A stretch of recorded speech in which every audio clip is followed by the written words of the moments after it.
A paz do Senhor para todo o povo de Deus, a paz do Senhor para todos os casais e familiares que se tornaram parceiro do canal, a paz do Senhor para todas as famílias que no momento nos assistem pela primeira vez, que as copiosas bênçãos do Altíssimo Deus possam estar sendo derramados sobre o relacionamento conjugal, bem como familiar de todos quantos nos dá o prazer e o privilégio de nos acompanhar diariamente no devocional da família. Devocional que traz o tema principal para você que está me assistindo pela primeira vez: famílias firmes na palavra de Deus. Famílias firmes na palavra de Deus. Para você que me assiste pela primeira vez, já perdeu 12 devocionais, mas você pode ver e pode continuar assistindo os devocionais se você fizer agora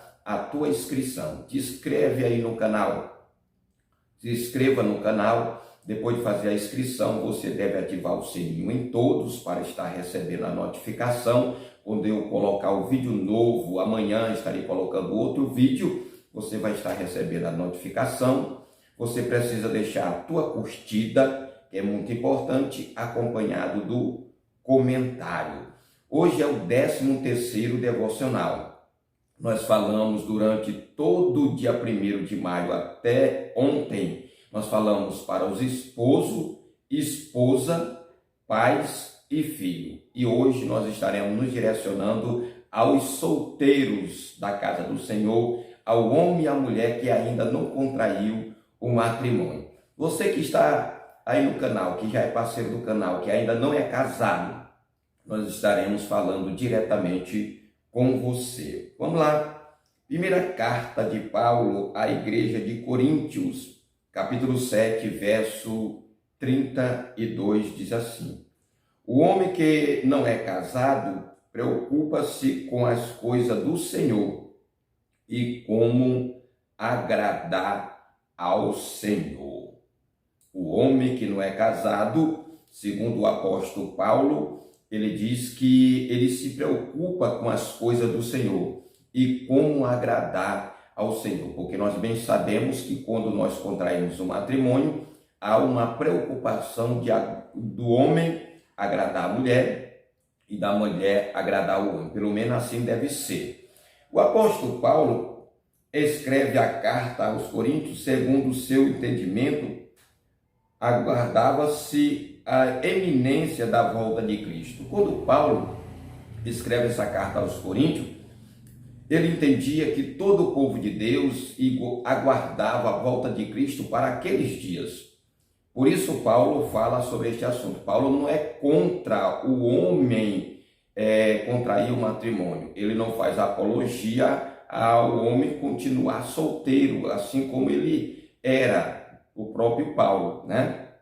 Aí ele diz aqui: por isso, ao ler em 1 Coríntios, podemos nos assustar com algumas colocações do apóstolo Paulo, a começar pelo verso 1. Já ao escrever sua carta a Éfeso, podemos ver um entendimento mais realista em relação à volta de Cristo. Ou seja, escrevendo as cartas à igreja de Coríntios, ele tinha uma forma de ver a vinda de Cristo.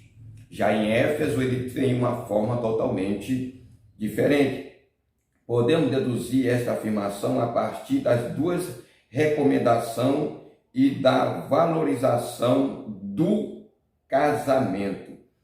Por isso, equivocadamente, podemos interpretar que Paulo defendia a vida de solteiro. Não, Paulo não defendia a vida de solteiro, mas naquela ocasião ele entendia que era mais importante o homem ou a mulher permanecer solteiro, para que assim se dedicasse muito mais ainda no trabalho do Senhor, desprezando assim a vida de casado. Jamais Paulo estava aqui dizendo que não deveriam casar ou desprezando a vida de casado. Paulo sabia a importância do homem contrair o matrimônio baseado no que está escrito em Gênesis capítulo 2, verso 24.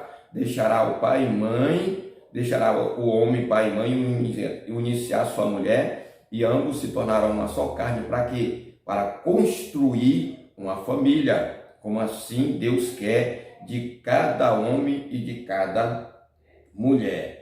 Agora é importante que em 1 Coríntios, Paulo queria poupar seus amigos solteiros da preocupação com a família por causa dos dias difíceis que ele entendia estar próximo. Paulo entendia que cada dia que passasse, os dias se tornavam mais difíceis e mais próximo estava da vinda de Jesus. Por esse motivo, Paulo ensinava aos solteiros que era bem melhor que eles continuassem solteiros para não se envolver com as questões terrenas e com as preocupações no relacionamento conjugal, né? Que todos nós sabemos que existe. Aí ele diz: seu desejo de ganhar mais vida para Jesus até a sua volta era tão forte que almejava que os solteiros permanecessem solteiros, pois teria mais tempo para se dedicar pregando o Evangelho. Se Paulo vivesse hoje, Paulo entenderia diferente. Hoje tem muitas pessoas que ainda não contraíram matrimônio, mas não tem nenhuma preocupação de pregar o Evangelho. Não tem nenhuma preocupação de se envolver na obra de Deus. Não tem nenhuma preocupação de estar inserido dentro do contexto, e podemos até falar dentro do reino de Deus, e fazendo assim o trabalho do Senhor como um servo do Senhor. Existem muitos solteiros que estão envolvidos, sim.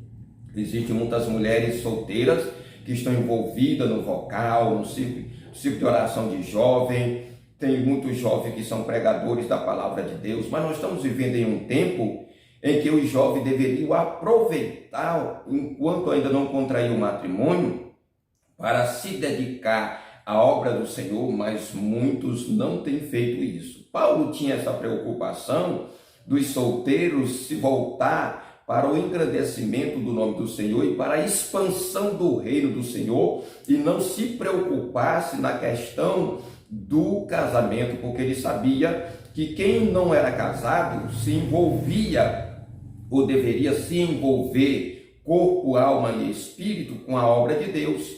E a partir do momento que contraiu o matrimônio, ele tinha uma outra responsabilidade, que era agradar a sua esposa, ou a esposa agradar o esposo, ou os deveres domésticos, né? Os deveres do relacionamento conjugal. E com isso ia diminuir muito mais ainda o tempo do homem e da mulher na casa do Senhor. Porém, hoje, como eu disse antes, tem muitos jovens que não têm compromisso de fazer a obra de Deus, não. Infelizmente, né? Não estou dizendo todos. Muito bem. Aplicação à vida. Ser solteiro não é uma condição inferior à de casado, de forma alguma. Jesus foi solteiro. Prestemos bem atenção, né?